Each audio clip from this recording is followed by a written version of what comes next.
Halo anak-anak Miss, Shalom, selamat pagi buat kita semua. Bagaimana kabarnya hari ini? Miss berharap kita semua dalam keadaan sehat. Anak-anak Miss, kita hari ini akan belajar tentang agama Kristen kelas 1.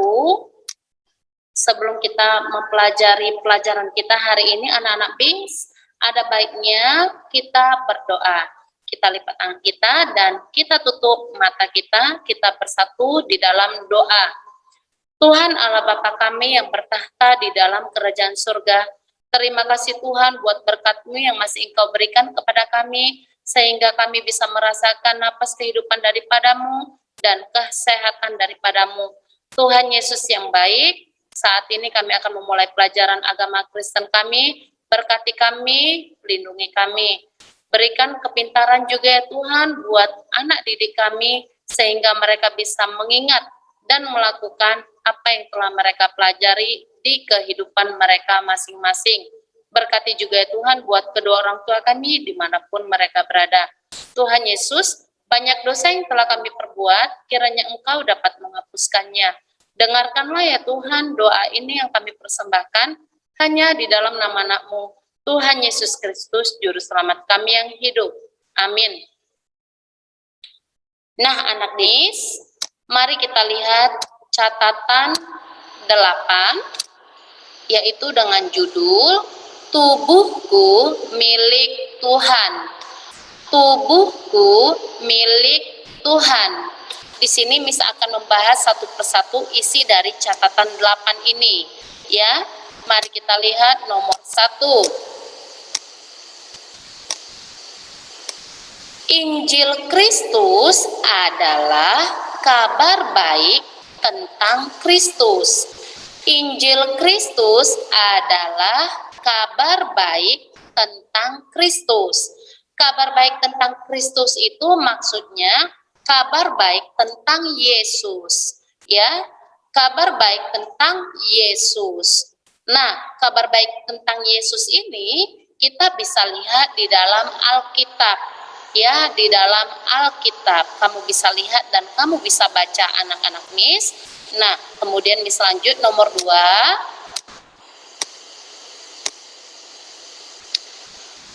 Tokoh Alkitab yang membenci Yesus adalah Saulus. Tokoh Alkitab yang membenci Yesus adalah Saulus. Di sini Saulus tidak suka kepada Yesus, dia tidak suka tentang apa yang diucapkan Yesus tentang firman Tuhan. Di sini Saulus juga orang yang pintar, orang yang terpelajar. Jadi dia merasa apa yang diucapkan oleh Yesus itu tidak benar, maka dia tidak suka terhadap apa yang diucapkan Yesus, sehingga Saulus membenci Yesus. Kemudian kita lanjut nomor 3 anak-anak Miss. Saulus bertobat dan namanya diganti menjadi Paulus. Saulus bertobat dan namanya diganti menjadi Paulus. Saat Saulus membenci Yesus, anak-anak Miss, Saulus itu tidak suka kepada orang-orang yang pergi mendengarkan apa yang diucapkan Yesus atau pergi beribadah untuk mendengarkan firman Tuhan. Kemudian Saulus menangkap orang itu dan menganiaya atau memukulnya atau melemparinya dengan batu. Nah, itulah yang dilakukan oleh Saulus ketika Saulus mengetahui ada orang yang ingin mendengarkan firman Tuhan dari Yesus, ya. Kemudian Saulus pun dihukum oleh Tuhan. Ya, hukumannya yaitu mata Saulus buta, ya. Tuhan membuat mata Saulus buta, tidak bisa melihat.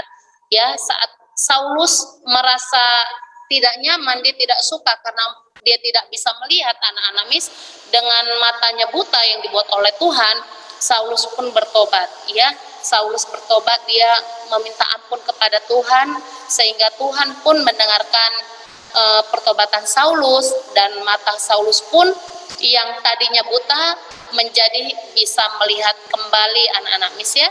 Kemudian nama Saulus pun diganti menjadi Paulus, ya. Karena Saulus telah bertobat, namanya pun diganti menjadi Paulus. Di sini kita bisa lihat gambar Saulus ya, yang dulunya namanya Saulus, dia tidak suka kepada Yesus sehingga Tuhan menghukumnya, yaitu membuat matanya menjadi buta. Kemudian Saulus bertobat ya, matanya tidak buta, dia bisa melihat kembali anak-anak mis. Kemudian pun namanya diganti menjadi Paulus ya, Paulus. Nah, kita lihat di nomor 4 anak-anak mis ya, nomor 4. Cara menyatakan tubuh ini milik Tuhan adalah dengan cara berdoa. Lihat gambarnya, bernyanyi dan membesarkan nama Tuhan. Cara menyatakan tubuh ini milik Tuhan adalah dengan cara berdoa, bernyanyi, dan membesarkan nama Tuhan. Ya, Miss berharap kamu juga selalu melakukan kegiatan ini ya anak-anak Miss ya. Setiap hari, setiap pagi mau bangun tidur kamu berdoa ya. Mau tidur pun kamu berdoa, mau makan juga berdoa, pergi ke sekolah juga berdoa terlebih dahulu ya anak-anak Miss.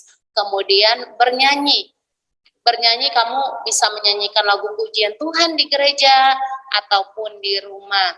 Kemudian juga ingat untuk membesarkan nama Tuhan anak-anak mis ya. Maksud membesarkan nama Tuhan ini memberitakan firman Tuhan anak-anak mis. Nah, kemudian kita lanjut lagi ke nomor 5. Miriam adalah kakak perempuan Musa. Miriam adalah kakak perempuan Musa. Nah, Musa mempunyai kakak namanya Miriam. Nah, ini dia Musanya ya. Kamu bisa lihat ini adalah gambar Musa anak-anak mis.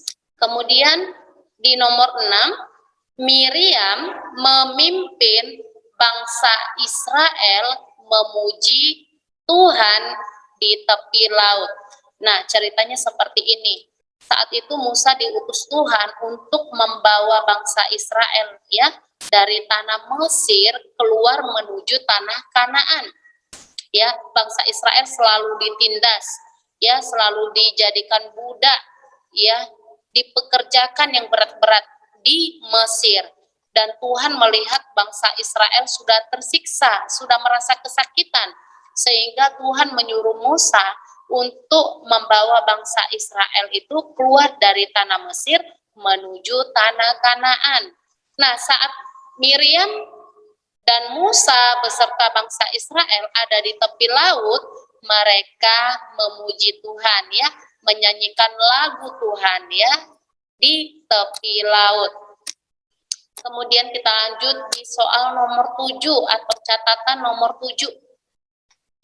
Petrus adalah murid Yesus yang menyangkalnya sebanyak 3 kali. Petrus adalah murid Yesus yang menyangkalnya sebanyak 3 kali.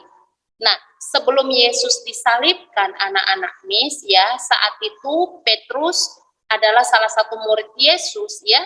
Ketika ditanya oleh orang-orang yang ada di situ saat bertemu dengan Petrus ya, sebelum Yesus disalibkan, orang ini bertanya, kamu adalah murid Yesus kan?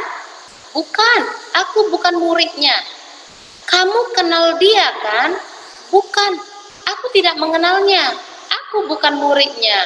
Nah, Petrus menyangkal Yesus itu sebanyak 3 kali anak-anak. Misalnya 3 kali dia tidak mengakui bahwasanya Yesus itu adalah gurunya. Ya, dia tidak mengakui kalau Petrus itu mengenal Yesus ya. Nah, sebanyak 3 kali Petrus menyangkal Yesus ya anak-anak mis ya. Kemudian di nomor 8, Petrus menjadi rasul yang memberitakan Injil Kristus.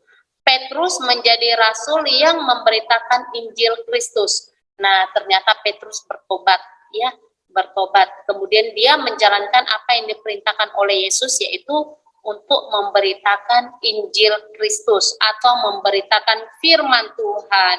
Di catatan nomor 9 ini, Petrus menyembuhkan orang lumpuh dapat berjalan. Petrus menyembuhkan orang lumpuh dapat berjalan. Petrus ya ketemu dengan orang lumpuh ya, orang Nazaret itu. Ya, orang lumpuh ini berkata, tolong sembuhkan aku karena aku tidak bisa berjalan. Nah, saat itu Petrus berdoa kepada Tuhan, meminta Tuhan untuk memberikan kuasanya untuk menyembuhkan orang lumpuh itu ya, orang lumpuh ini sehingga ia bisa berjalan kembali, anak-anak mis ya. Nah, jadi Petrus berdoa kepada Tuhan sehingga Tuhan bisa menyembuhkan orang lumpuh ini. Kemudian nomor 10, orang lumpuh itu adalah orang Nazaret. Orang lumpuh itu adalah orang Nazaret, seperti yang disucapkan tadi. Ya, nomor 11, Petrus dapat menyembuhkan orang lumpuh karena kuasa Tuhan. Petrus dapat menyembuhkan orang lumpuh karena kuasa Tuhan. Ya, karena kuasa Tuhan. Ya, bukan karena kuasa Petrus. Ya, Petrus hanya berdoa aja. Petrus berdoa kepada Tuhan sehingga Tuhan memberikan kuasanya kepada orang lumpuh ini sehingga orang lumpuh ini bisa berjalan kembali. Oke anak-anak Miss, demikian materi pembelajaran kita untuk hari ini. Miss berharap kalian bisa mengikuti pelajaran ini di rumah dan mengerti dan melakukannya di kehidupan kamu masing-masing, yaitu melakukan hal-hal yang baik yang menyenangkan hati Tuhan dan menyenangkan hati kedua orang tuamu ya anak-anak Miss ya. Nah, sebelum kita mengakhiri pembelajaran kita ini, kita berdoa terlebih dahulu. Mari kita tutup mata kita dan kita lipat tangan kita bersatu di dalam doa.